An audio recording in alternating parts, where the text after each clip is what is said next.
So hello everybody. My name is Nick Reynolds. I'm at Ipsos leading the global product testing business, and I'm very happy that you've joined this webinar today.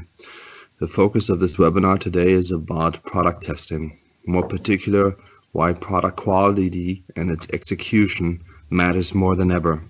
We're going to talk about the situation in the industry regarding product testing and move over to new technologies which can be applied in product testing to provide better discrimination, better quality data, and better insights in our today's world. So I'm very happy you've joined this webinar because I think product testing is more important than ever, more particular because the industry has drastically changed. Also, the research methodologies have changed very much. And if you think about 100 years ago, when marketing research was kind of born in around 1919, one says, of course, there are different sources saying a little bit different time, but around 100 years ago, product testing was conducted in a different way. Back then, product testing was conducted in such a way that businesses, after the First World War, trying to understand how consumers perceive their products and to make sure that consumers were aware of their products, tested products in such a way that they had posters, as well as just products placed in front of consumers, and then observed and wrote down what consumers said. However, the technological means back then were not really efficient, so that was a lot of work, so that the businesses started to use rating scales. Now, if you think about that 100 years later, we're also again back to more observing and listening to consumers, what they said and what they say about products, getting closer to the consumer, understanding their real behavior, because new technological means have developed which enhance our ability to derive insights from consumer behavior. And if you think about our world has changed very much. Just if you think about 20 years ago, we used to say, don't get into strangers' cars, don't meet people alone from the internet. And today it's normal. We literally summon strangers from the internet and get into their car. This just shows how technological environment has created a different reality around us, also providing us the ability to communicate in a safe and also in a better way, and also in a more extensive way with our surroundings and in our environment. The technological enhancements and developments around today's society has also impacted the way we do business. I mean, if you think about your competitive environment, it's changing drastically.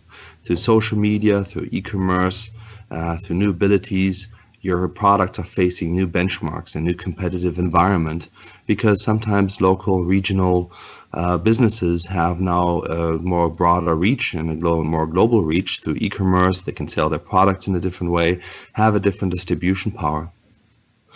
On the other side, we see also that production in some areas are increasing.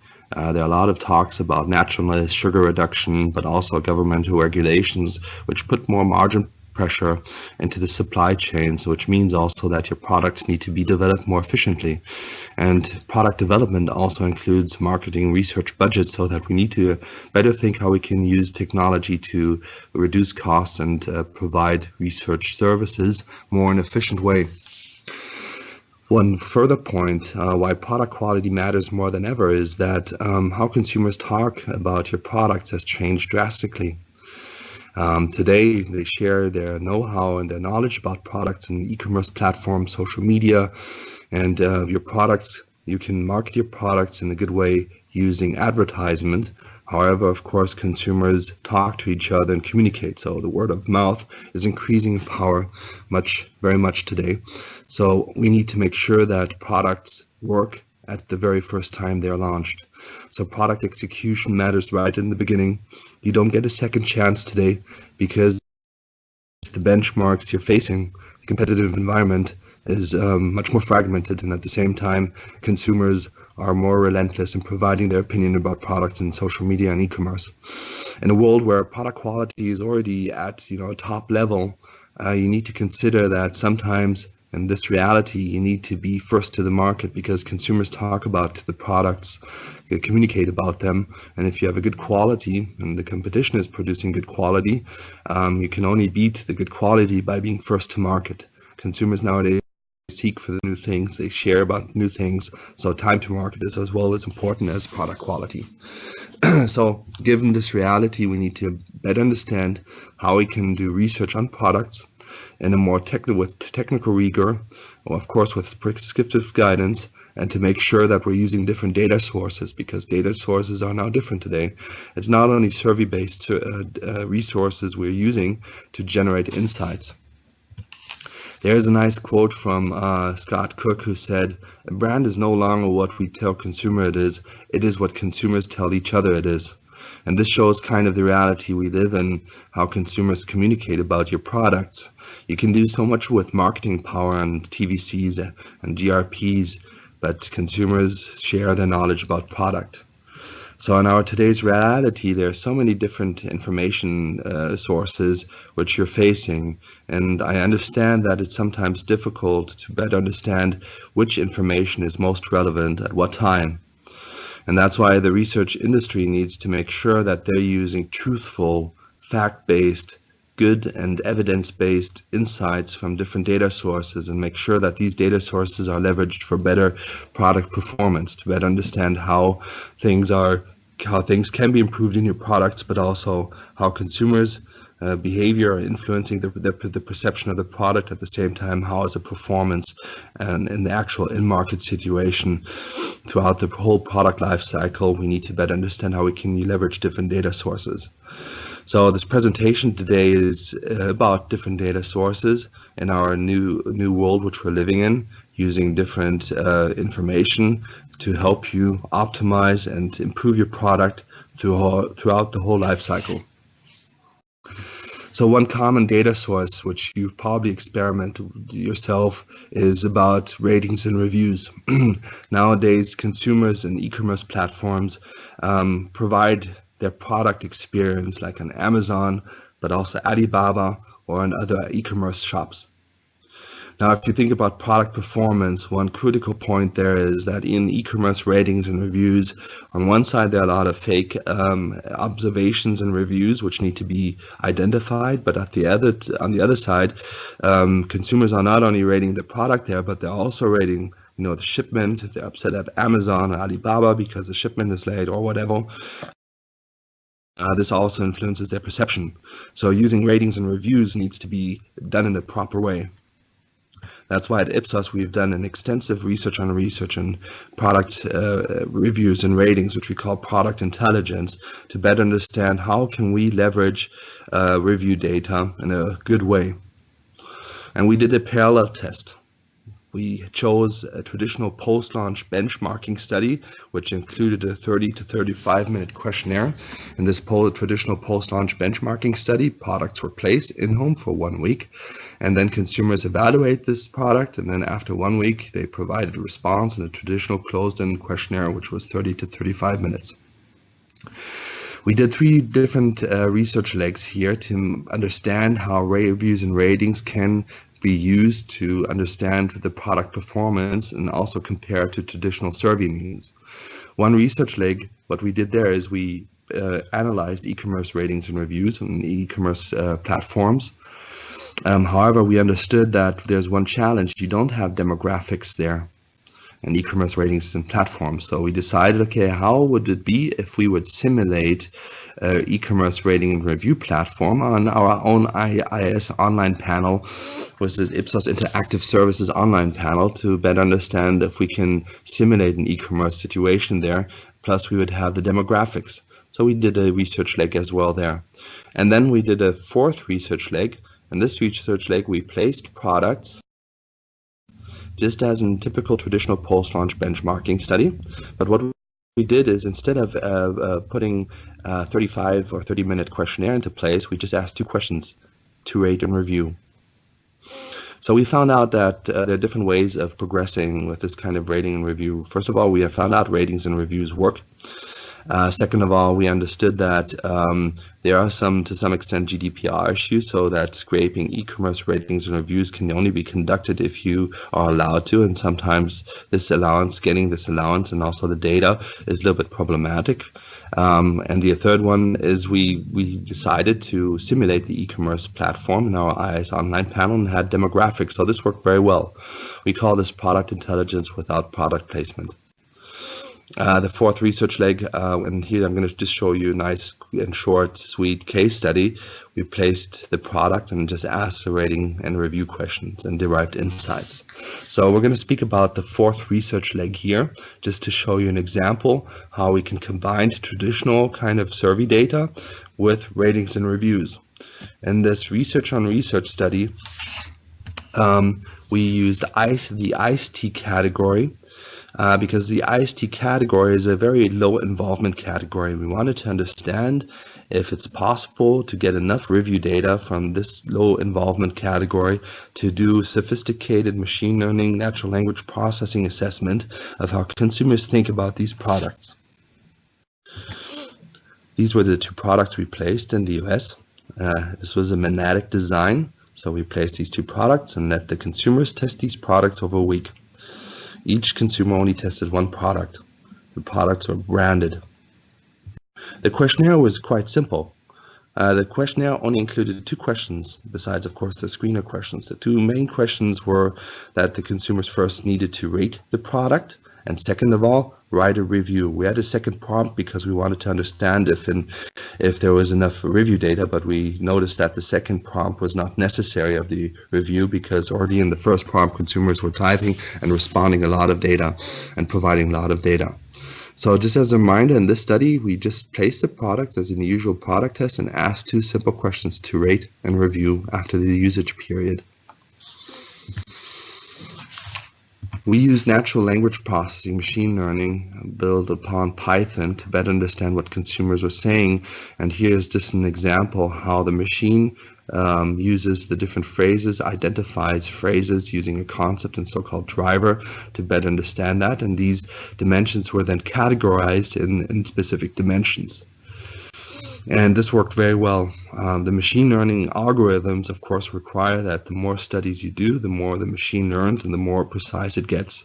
So in the research on research studies we conducted, we used artificial intelligence, machine learning, as well as human intelligence to optimize the process of identifying insights out of review language of consumers. I just want to stay here for a moment just because I think this is very exciting to see. What you see here is a comparison of dimensions which were included in the traditional questionnaire of 2015 when we conducted a study and placed a traditional long questionnaire of 30 to 35 minutes. And the dimensions you see are dimensions which were also identified or not identified or newly identified in the review data. Okay, so on the very left side, you can see replicable product features. This means that these dimensions that were included in the closed-end questionnaire, which we used in 2015, were also identified in the review data, which was overall opinion reflected by the star rating. We had mentions about appearance, flavor, mouthfeel, and so on. What was interesting to see is that there were dimensions which were not identified in the review data, such as balance of aroma, color, and taste. Now, this study was conducted in the US. In the US, you don't talk about really kind of a taste, you talk about flavor. So this shows that in the closed-end questionnaire, which was used back then, we are asking questions which are irrelevant to the consumer. We're forcing them to respond to questions which are irrelevant to them. We're creating data which is not relevant to the consumer. And this is one interesting insight. So this means that actually we could revise the traditional questionnaire by excluding these dimensions. What was more exciting to see is that there were newly discovered product features which were not in the traditional closed-end questionnaire, which was about packaging, which was about value for money, but also ingredients and smell. Smell and ICE-T was kind of a surprise. I mean, of course, flavor covers to some extent smell, but smell precisely was mentioned by the consumers when they tested these products and were not included in the traditional questionnaire. So this just shows, that using consumer-based language can identify better what consumers find relevant and what not. And if you're thinking about this, doing this such a study, and I know that sometimes you want to find a product feature, but you may not find the product feature in the review data because it's just simply not relevant for the consumer. So this is a good way to explore products, for instance, of your competitors to better understand how consumers thinking of it, but also thinking about new innovations. When you have new innovations planned and you're not sure if your closed-end questionnaire will capture all the dimensions of this innovation because consumers perceive it a different way. Or also if you're thinking about considering more efficient post-launch benchmarking and you want to just have a quick check on to understand how consumers think the product is performing versus your competition, and you don't have much budget because this study is much cheaper than a traditional long 35-minute questionnaire, and at the same time you can identify new features which may be relevant to the consumers from your competitors' products, which you can include, or vice versa. If you want to make sure you have a competitive edge, you can identify specific dimensions which you can put also into communication of your product. So there are many options you can work with review data here in a very good way. Now, thinking about sarcasm and irony, I think this is a very important point because you have that very much in social media and e-commerce.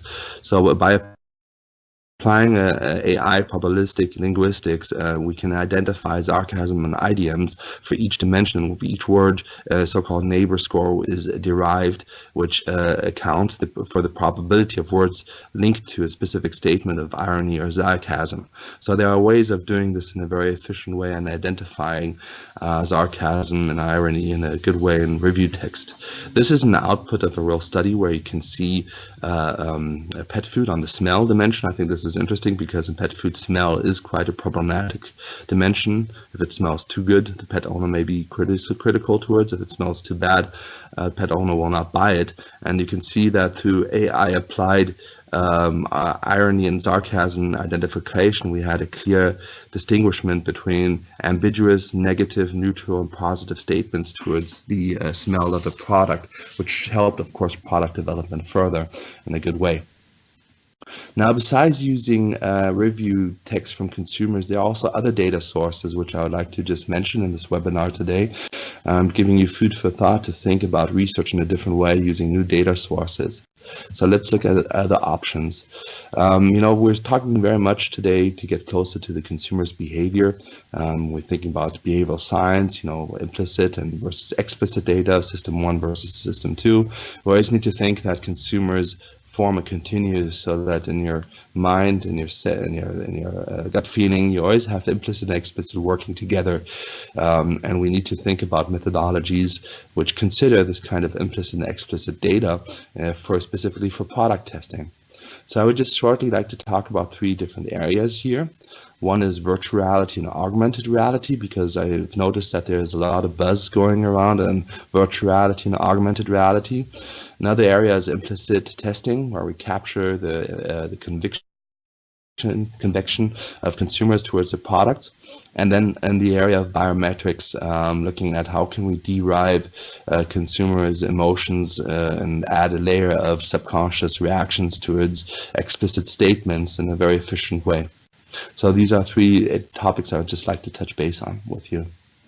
Let's talk about virtual reality for a short moment. So we have done a lot of studies in virtual reality in different categories. Last year I led a research study in the area of car clinics where we had 2 cells where we compared virtual reality and reality and product performance on cars. This video is available on YouTube, and I can send the video to you without any problem. And also other areas of research. And in this car clinic study, for instance, we've seen that product performance is nearly identical in virtual reality versus reality. There are some dimensions, at least for car clinics, where we can see that specific product features are less discriminating because of the quality of the visuals, which require 8K or 6K graphics, which are now becoming more popular. But I just wanted to show you one nice case study which we conducted about seasonality in the FMCG area. So here we're speaking about beverages, and very often beverages are produced in the winter and sold in the summer. And the challenge there is to test these beverages, which are actually, aimed at the summer in a winter environment. So we have done a different kind of testing here, where we've created different scenarios. One scenario we had, just a testing booth where we had posters of the summer as images, and then had the sound of summer playing in the background. Let consumers test that. And then we had another booth where we've actually used virtual reality environment, so the consumers had a VR headset and saw the summer, heard the noise, of course, of the summer, and then they tested the beverages in a very efficient way. They had also the option to, in virtual reality room, so in the virtual reality, to use the rating scales to assess how the product performance was. Now I'm going to show you just a biplot here, a correspondence kind of analysis, and you don't have to look at too much of the details, but this chart here, this analysis shows that we did this study, this VR study in the winter using virtual reality, and the results came extremely close to testing the same products in a real summer environment. So this shows actually that we can use VR and augmented reality to contextualize product usage. And this also saves time and money. If you think about that, you don't have to, rent COTs in the summer and have a delay in your product development. We can use virtual reality in a winter environment to recreate a summer kind of perception, and that consumers test the products in the winter with the summer environment for the summer to make sure that they're fitting more to the performance. As you can see, if you would just do a COT and a test in the winter, the scores are way off versus summer. So it's not good to test the products which are actually developed for the summer. Just something to keep in mind, and I think this is a wonderful case study which shows contextualization of product test. Virtual reality and augmented reality is very feasible. And we're doing quite a bit of this kind of research using virtual reality and augmented reality. We're going beyond computer graphics today. We're using real graphics, real shop environments where you can see cars driving by in the background through the shop window, making it as realistic as possible, using also the newest cameras and also headsets to make sure that the resolution is better, as we've seen in the car clinic study, which we've conducted, where the resolution needed to be improved, and now higher resolution headsets are available with 8K or 6K kind of resolution. So this is, you can see the technology which I was talking about 100 years ago. It's even accelerating in the recent years. 1.5 years ago, when we started the car clinic, we still had a little bit lower resolution cameras, and now higher resolution cameras are already available, and as well as headsets, and we already see a great improvement in the assessment from consumers' perception. So this was, kind of an example where I just showed you first in the first area using ratings and reviews from e-commerce platform, or also just asking consumers to rate and review their products. And the other area, we just spoke about using virtual reality to contextualize consumer behavior and product performance, and also product experience. And another area which I want to talk to you about, and I know there's a lot of topic which I'm covering today, but I think it's an exciting time we're living in, and that's why I want to touch base on all these topics, is about, kind of the implicit area of research. So the implicit network theory considers that, we have a kind of a conviction in our emotional response to products, and which can be in different degree. So we have a kind of gut feeling, but of course a cognitive rational thinking. And with our implicit network theory, we capture the conviction of consumers without extending the questionnaire in a very long time. More the contrary, we're even reducing the questionnaire length, and I'll show you in a second how we're going to do that. And so we're in this kind of implicit product testing. What we're doing is we're capturing in one dimension the response time to question in milliseconds, and this is being done on each individual respondent level, because you or I may have a different response behavior also at a different time of day. In the morning, after you haven't received your first coffee, you may be a little bit sluggish and slower in responding. So that we, in every study, what we do, we capture the individual response pattern in a very efficient calibration process, and then what we do is we use this kind of basis on an individual consumer level and create an average across all consumers in the study to better understand how their conviction is towards a product. So how does the stimuli look? How do we do that? This is just an example. So what we can do is, depending if it's concept product test or product test, we let consumers evaluate a product, and then instead of asking Likert scales, 5-point agreement scales, and long questionnaires, we have a quick exercise. We let the consumers test the product, and then we have the product image, and then a dimension, a product feature like high quality associated to it, and let the consumers respond yes or no, whether this attribute is reflected by the product and vice versa, in a very efficient way. So instead of having long questionnaires, we let consumers answer really quickly throughout regarding the product features on each individual dimension. We can also do it, with respect to the concept product fit, which is in short validation studies necessary to better understand how is the fit, or the concept versus the product, and let the consumers decide which one is a good taste, for instance, or which reflects or communicates a good taste, and which is actually a good taste. So in a very efficient way, we can do this. And the data, how we provide the data, is very efficient, because what we show is just in a simple way the explicit agreement, but also the emphatic conviction towards that, which adds a layer of discrimination. And you know that in product testing we have one big challenge, and the challenge is to provide discriminating data. And with System 1 and kind of thinking as well as implicit, we can add this layer to some extent undiscriminated data. Or if you think about you're doing a study in markets where you have a high overclaim, using implicit provides a better discrimination between product performance to better understand how consumers are actually perceiving the products if they're only using high top box scores. And this adds a better layer of discrimination. And we can do this, in nearly all the countries. Ipsos covers more than 90 countries now. We're in more than 90 countries. So we can adapt this, of course, to the local needs. And as this is being then, calculated on the individual respondent level, this is no problem to adapt to individual kind of perception and product performance, which we aggregate and provide you good insights in terms of how do products truly discriminate even in markets with high overclaim. This is just kind of a nice scatter plot which shows you the differences in product performance, having emphatic conviction and also explicit agreement, where you have quadrants which show if it's more kind of lip service in one product or not, but also this can be produced for one product as well as multiple products at once, which you can see which product generates kind of a lip service a reaction. Other areas also can depict where are the product performance differences. So this is a very simple way of capturing the conviction of consumers in a survey methodology.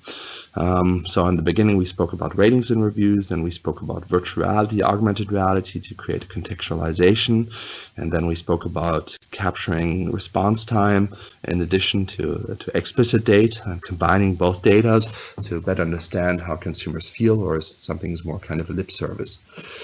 In our today's world, there are of course other ways of capturing insights, and there are also some tools which can be applied, such as the so-called galvanic skin response system, which captures the skin conductance and the emotional response.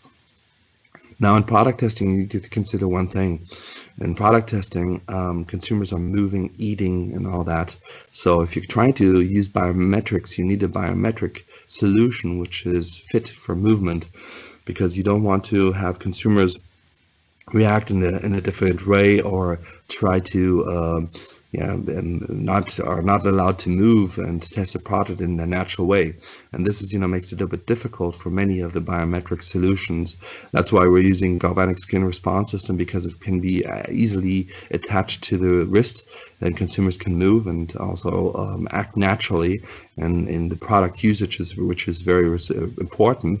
And also we receive in the moment feedback. So if you think about consumers opening a beverage can, so we can capture that, we can capture how the moment of tasting it. So the whole indulgent process of a product can be captured on an implicit, very efficient way.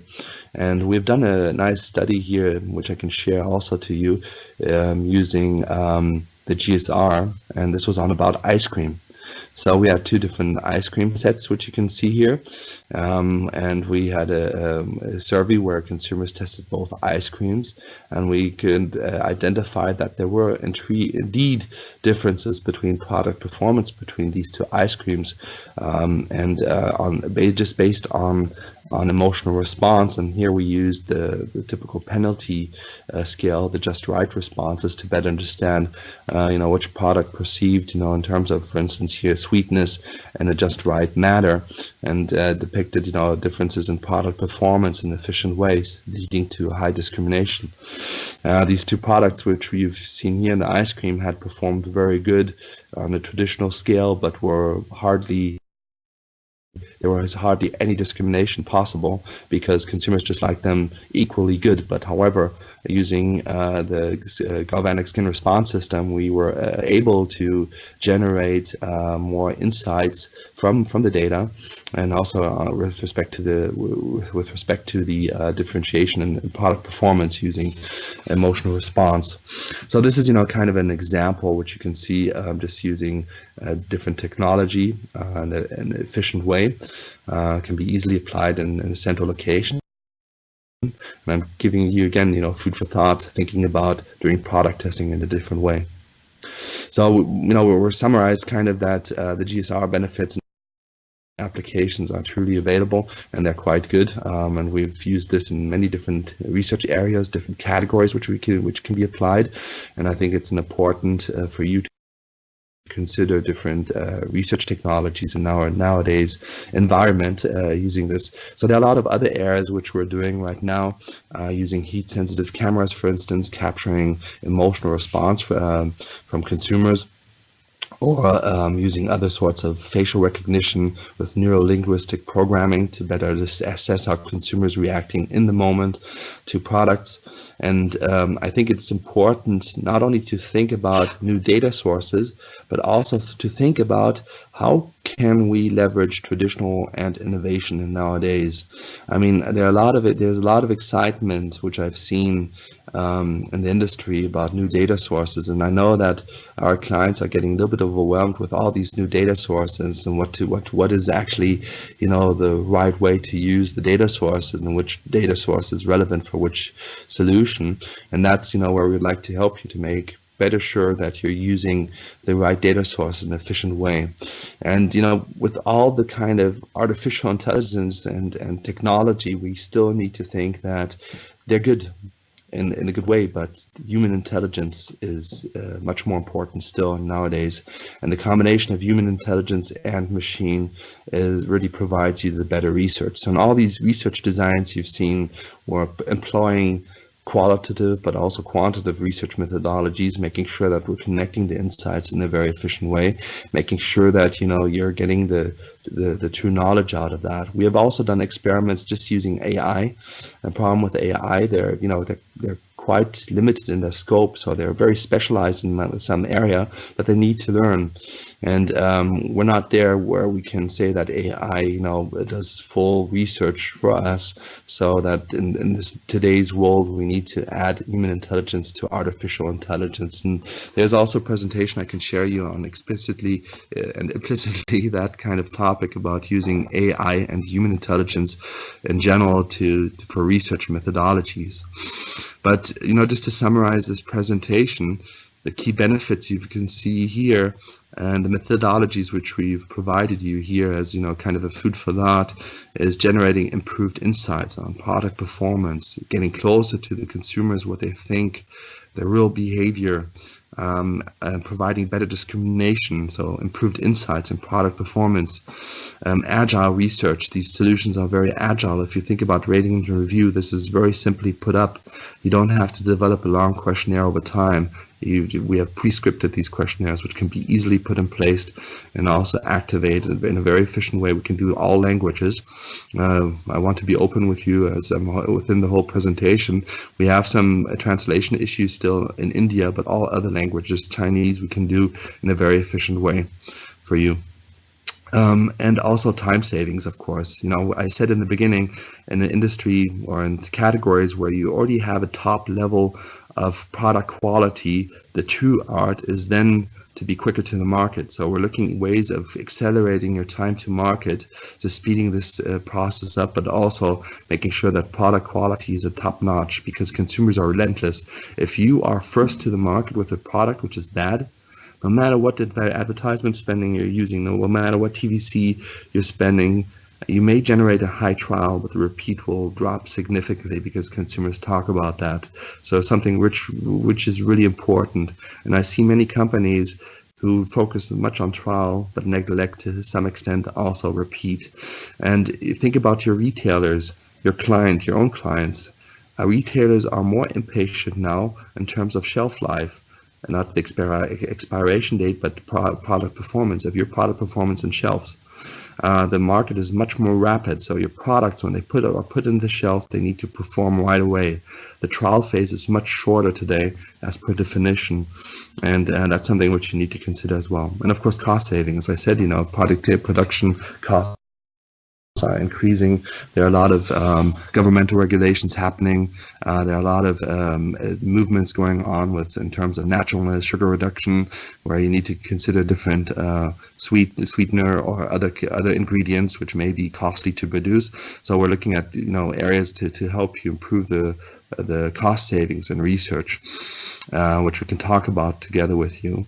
And communication and talking to you is very important, and this brings me to final comment. You have the opportunity now to insert questions in the question box in your Skype system here. Now, I can understand that some of you may see that putting your questions here and me responding to your questions right away can be a little bit sensitive, because you may have some questions which are relating to your own business. So if you feel that's not the way, what you can do is please just write your question and include your email address so that we can get in touch with you with the questions. There's a lot of materials here. We're going to have a recording here which we're going to share with you, as well as the presentation which I've presented to you today. And if you have specific questions, I'm really happy to, together with Christiane from the Dutch office here, to go with the questions through together with you and talk to you about this. Here's her email address if you want to send her directly your questions after this webinar, if you need to digest a little bit the information which we've presented to you. Otherwise, as I said, you can include your questions right now in there, and I'm happy to respond to your questions.